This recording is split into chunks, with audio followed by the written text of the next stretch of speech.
Bom, vamos falar também da multiplicação e divisão, não é mesmo? Um exemplo aqui, ó. Se eu tenho 4x² sobre 2x. Vejam que, olhando, né, monômio por monômio, né, o monômio de cima é diferente do monômio de baixo, não é mesmo? Mas aqui nós temos uma divisão. Então, como a gente tem uma divisão, a gente consegue fazer essa operação, ó. Isso daqui é a mesma coisa que 4 vezes x, né? E o de baixo é 2 vezes x, certo? Daí, então, fazendo essa divisão, o que for letra, né? Aqui na parte de cima eu tenho 2x, na parte de baixo eu tenho 1x apenas, né? Então, como na parte de cima e na parte de baixo eu tenho x, a gente consegue fazer a simplificação, né? Então, a gente vai dividir x na parte de cima e x na parte de baixo. E aí, a gente vai eliminar 1x de cada parte, não é mesmo? 4 dividido por 2 é 2. E aí, fica 1x sozinho lá na parte de cima. Então, o resultado é 2x. Está bem? Bom, mas e se fosse da multiplicação 4x² vezes 2x? Eu posso fazer essa operação? Pode. Na multiplicação e na divisão, mesmo os monômios sendo diferentes, a gente pode fazer a operação. Como que a gente faz? Bom, vejam os números, né? Então, 4 vezes 2, 8. E como aqui as letras são iguais, né? Tanto de um é x quanto no outro é x também. Então, fica x² vezes x, x ao cubo. E aí, fica assim a resolução dele. Está bem? Então, mesmo os monômios sendo diferentes, a gente consegue fazer essas operações. Bom, gente, agora nós vamos falar sobre fatoração algébrica. Bom, o que significa fatorar? Bom, fatorar é transformar uma expressão algébrica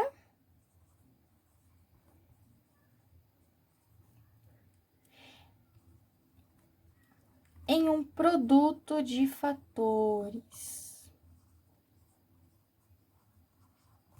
certo? Lembra quando a gente tinha a raiz quadrada, né? Por exemplo, qual que é a raiz quadrada de 125? Como que eu faço a raiz quadrada? Bom, a gente pega o 125, faz lá o fator dele, né? Ah, como que aqui eu vou fazer? Vou fazer a divisão primeiro por 5, aí vai dar 25. Aí, por 5 de novo vai dar 5, por 5 de novo vai dar 1. Então, isso daqui é 5 vezes 5 vezes 5, que é igual a 125. O que significa que eu peguei esse númerozão e escrevi em uma outra forma, em um produto de fatores. Está bem? Então, isso que significa fazer essa fatoração, né? Agora, a única diferença é que a gente não vai ter números, né, necessariamente. A gente vai ter números e as letras também. Está bem? Então, bom, esse daqui é só um exemplo numérico, né, pra gente lembrar. Então, do que a gente tem que lembrar? Primeiro caso era o caso do fator comum. Qual que era o fator comum, né? Vejam, eu tenho um ax mais y, então daí eu vou ter, aqui, né, eu faço ax, depois ay, e aí eu tenho ax mais ay, certo? Bom, se vocês tiverem primeiro, né, o ax mais ay, como que eu volto, né, pra cá? Como que eu volto aqui? Só lembrar qual que é o termo comum, né? Veja, o fator comum. Qual que é o termo comum, tanto pro x quanto pro y, que são os diferentes? É o A. Então, coloco o A em evidência. Abre um parênteses.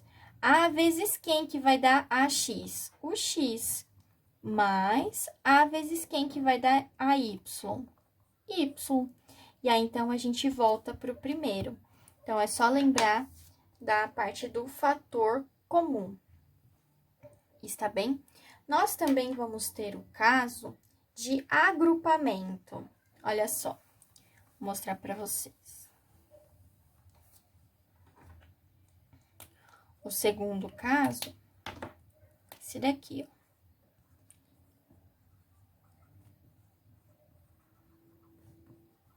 É o agrupamento. Como que ele acontece? Bom, se a gente tem a expressão AX mais AY mais BX mais... BX mais BY. Bom, o que eu faço agora, né? Nós vamos primeiro ver quais são os comuns e a gente depois vai agrupar todo mundo. Bom, eu vejo que aqui tem essa daqui que o A é comum aos dois e aqui nessa parte o B é comum aos dois. Então, eu vou resolver primeiro um lado, depois o outro, está bem? Então, A vou deixar em evidência, como eu sei que ele é comum, eu sei que vai ficar dessa forma. A vezes X mais Y. Copio mais, agora eu vou resolver o B. O B, eu sei que vou colocar em ele evidência, porque ele é comum, e aí vai ficar X mais Y. Beleza? E agora, o que eu faço? Bom, analisando essa segunda parte aqui, a gente vê que tem um termo em comum. Qual que é o termo em comum? Tanto desse quanto do outro lado. Bom, é o X mais Y, estão vendo? Como é o X mais Y, então a gente vai deixar ele em evidência.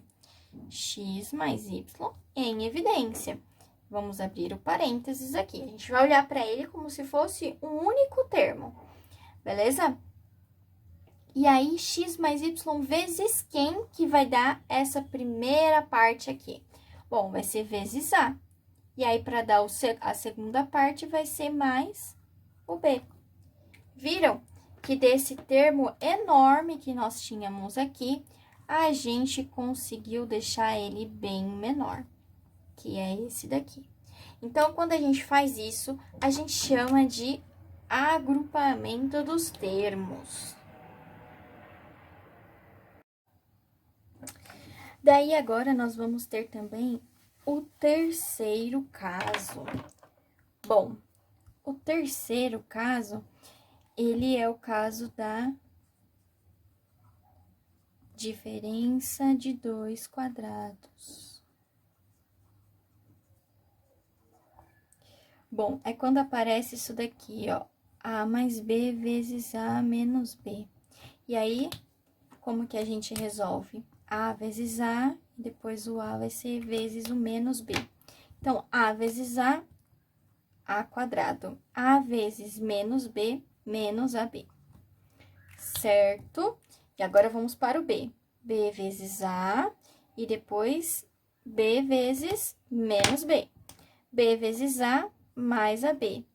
B vezes menos B, menos B quadrado. E aí, então, ó, vejam que esses dois termos aqui do meio vão se anular, né? Porque se eu tenho menos AB mais AB, então, eu vou ter zero, né? Então, esse daí corta. A quadrado menos B quadrado é o que a gente fica. E aí, então, ele é chamado de diferença de dois quadrados. Está bem? E aí, por último, nós vamos ter o quarto caso. Bom, o quarto caso, ele é o trinômio quadrado perfeito. Trinômio quadrado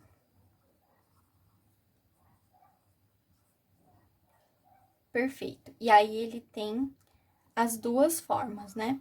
É quando eu tenho um A mais B quadrado e um A menos B quadrado. Beleza? E aí, desenvolvendo isso daqui, nós temos A quadrado mais 2AB mais B quadrado. E no de baixo vai ser A quadrado menos 2AB mais B quadrado. E aí, nós vamos ter esses dois. É só desenvolver, né, essa parte aqui da distributiva e dessa daqui, que a gente chega nesses resultados aqui. Está bem? Então, esse é o trinômio quadrado perfeito. Bom, essas propriedades ajudam a gente a revisar Essas propriedades ajudam a gente a resolver alguns exercícios. Está bem?